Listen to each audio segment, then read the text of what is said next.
Before going further, let's do what we do in the class. Let's take a break. This is a very famous book on statistical mechanics and so on, States of Matter by David Goodstein.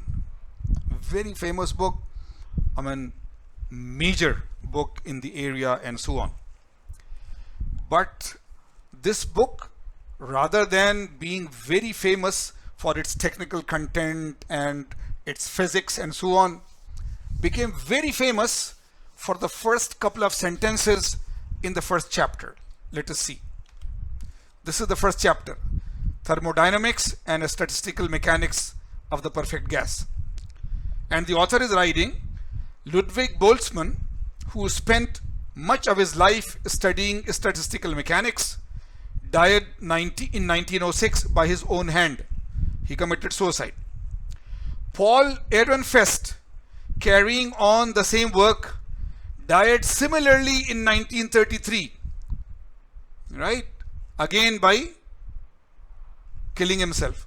Now it is our turn to study statistical mechanics. Joke is over. Okay, so we have done part A of the solution, the density calculation. Let us do part B now. The modulus of elasticity in the longitudinal direction is again calculated by this simple mixing rule.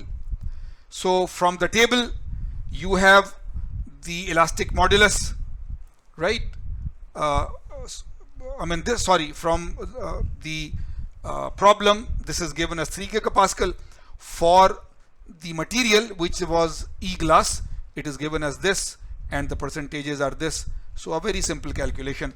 Remember, some of the values are given in the problem itself, and E-glass, because it is taken as the fiber, you take from the table. Let's go to C, the modulus of elasticity in the transverse direction. So the transverse direction, we know the equation again. We know the equation. So once again, for the fiber, from the table, from the matrix given in the problem, it is right here also for the matrix and for the fiber. And remember, right, that the fiber is 7 times stronger. This is 3 gigapascal. The fiber is 22. So you write the values for the elastic modulus of the fiber and the matrix, and then the fractions, right? Fiber value into fraction, right? Matrix value into its fraction, and you find this. So see that for the whole composite, in the longitudinal direction, the modulus of elasticity is 9.5 gigapascal. In the transverse direction, it is only half of that, right? So even the modulus of elasticity in the strength, of course, is one thing, but the modulus of elasticity will also be different in the longitudinal and the transverse directions. Let's go further. The ratio of the load borne, right, taken by the fibers relative to the matrix, FF upon FM. So this is the equation, EFFF, EMFM. So again, you know this value, you know this value, you know this value, you know this value, and right. So compared to the matrix, 4.3%, 400% of the load is carried by the fiber, right? So, but because the bonding between them is very good, therefore the overall performance of the composite is very good, right?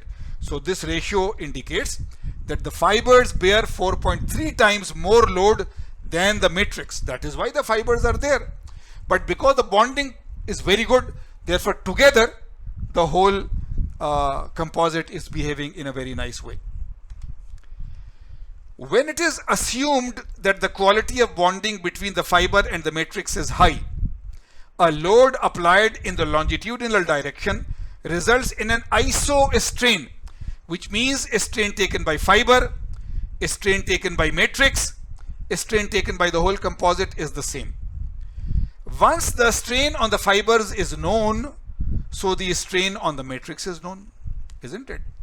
To find the strain on the fibers, it is first necessary to know the stress on the fibers, and the stress is defined as the load, right? So stress is force upon cross-sectional area, right? We know a stress is force upon cross-sectional area. To determine the load on the fibers only, the total load on the composite must be calculated, right? So the load on the composite is the stress on the composite into its area. A stress is force upon area, right?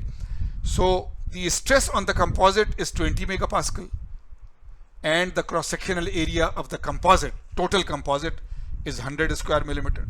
So this load on the composite is known. Load on the composite is known.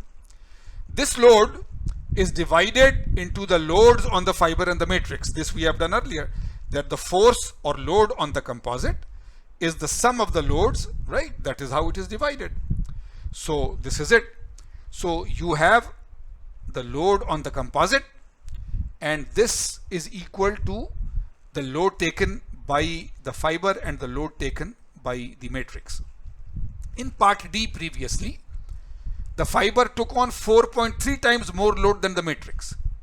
So the force on the composite is matrix plus fiber, and fiber is 4.3 times the matrix. So this is 5.3 times the FM. So therefore the force on the matrix is this much, right? Force on the matrix is this much. And then because the total is 2000, you know the matrix, therefore you can find the fiber now. So the force on the fiber is 2000 minus this, which is the force on the fiber. Do you understand, right? This whole process is simple.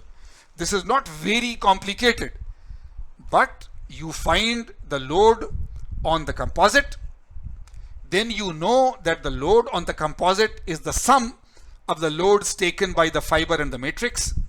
You know in the previous one that the fiber takes 4.3 times the load on the matrix.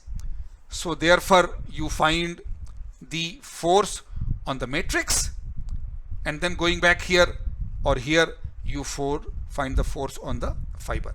So the force on the fiber is now 1623 newtons. 1623 newtons. And then you proceed further. So now you know that the area of the fiber is area of the composite into the fiber fraction, isn't it? The total area of the fiber into its fraction. So what is the total area of the fiber of the composite, and what is the fraction of the fiber? So this is the cross-sectional area of the fiber, cross-sectional area of the fiber. And finally, a stress on the fiber is force on the fiber upon its area. You know both the values. So this is the stress on the fiber. This is the stress on the fiber, right? Once the strain on the fiber is known, the stress is determined from the elastic modulus. So, right, you know that sigma is equal to E epsilon. Sigma is equal to E epsilon, because the load on the fiber is always in the elastic region. So now the strain on this, you now know the stress, you now know the E value from previously, right? The E value is of course directly given from the table also. So once you find the stress, you can find the strain. So this is the strain, this is the strain on the fiber. This is the strain on the fiber. So this is end, this is the end, because a strain on the fiber is the same as the strain on the matrix, is the same as the strain on the composite, iso strain. So if you have found it for any one of them, you can find it for all of them, right? So we deliberately divided it into small portions, A, B, C, D, E, and so on, and we explained them in a lot of detail. Before you came to the solution which I was explaining, I am almost, I don't know, 80-90% sure that most of you have solved it yourself. So if you correctly solved it yourself, then you should give a pat on the back yourself. Well done, really well done. If you could do some portions of it yourself and some you had to rely on this solution, then not very good, but good still, and so on, right? But again, as I said in the beginning of the problem, that if you can solve this problem about composites, and especially fiber reinforced composites, very well, then you should be pretty happy with yourself, right? You should be pretty happy with yourself. So now let us proceed further. Impact of fiber amount, right? Amount of fiber impacts both performance and cost. Fiber is costly than the matrix. More fiber leads to stronger composites, but the cost of the fiber is usually much greater than the cost of the matrix. Above 80% fiber, there is not enough matrix material to completely surround and bond with the fiber. So, right, so going to 70-80% of the fiber is already very bad. That is almost the cost of the fiber. Why use it? Most fiber reinforced composites will be between 35 to 50% fiber by volume, isn't it? Because you see, there is a matrix material which is cheap, any simple polymer. You want this to be stronger, so you add some fiber to it. So add 30%, 40%, 50%. This is a good amount. But if you go to 80% fiber, then why are you calling it a composite? The cost of the fiber is very high. We are directly using the fiber, and anyhow it will not be a good composite anyhow, right? So generally 35-40% fiber in the matrix is a good mix, because the overall cost of the full composite is now not too much. There is, say, 60% cost only of the matrix material, which is very low cost, and 40% cost of the fiber, and so on. Impact of orientation, direction, right? Fiber orientation plays significant part. So uniaxial, right? Uniaxial, all the fiber is in the same direction. Fibers are aligned along a single axis in almost perfect alignment. Composite is much stronger in the longitudinal direction than in the transverse direction. Of course, right? All the fiber is aligned, and in the aligned longitudinal direction, the composite is very good. But as we have said, in the transverse direction, there is almost no impact. So you design the composite in such a way that most of the high load is in the tensile direction. And if there is any load in the other directions, it is low. Then it will be a very good performing composite. Chopped fiber, right? Chopped and in any direction. Randomly oriented chopped fibers, essentially isotropic properties in all directions. Fibers are smaller and only a fraction are oriented in any specific direction, so they are much less strong than uniaxial composites. However, they are produced more easily and at a lower cost. So they have two advantages, right? One is that the cost is low because we are not having very long fibers. Any waste fiber which is already broken and so on can be added to the matrix material. So the cost of the composite is low. It is not as good as uniaxially aligned one, but of course adding fiber will increase the strength of the matrix. So some strength increase is added at a very low cost. This is one good advantage. The other, that the properties are not unidirectional. In any direction, the properties are almost the same. So this is almost an isotropic composite, right? So these are the advantages. Not very strong, but low cost and isotropic. 2 or 3 dimensional woven mats, 2 or 3 dimensional. If you see in this linear direction and in this transverse direction.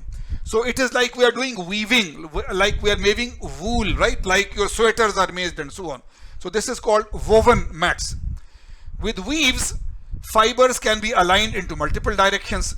Applied loads will always be perpendicular to some fraction of fibers, right? If you are applying load in this direction, then it is perpendicular to this one. And if you are applying load in this direction, they are perpendicular to this one, and so on.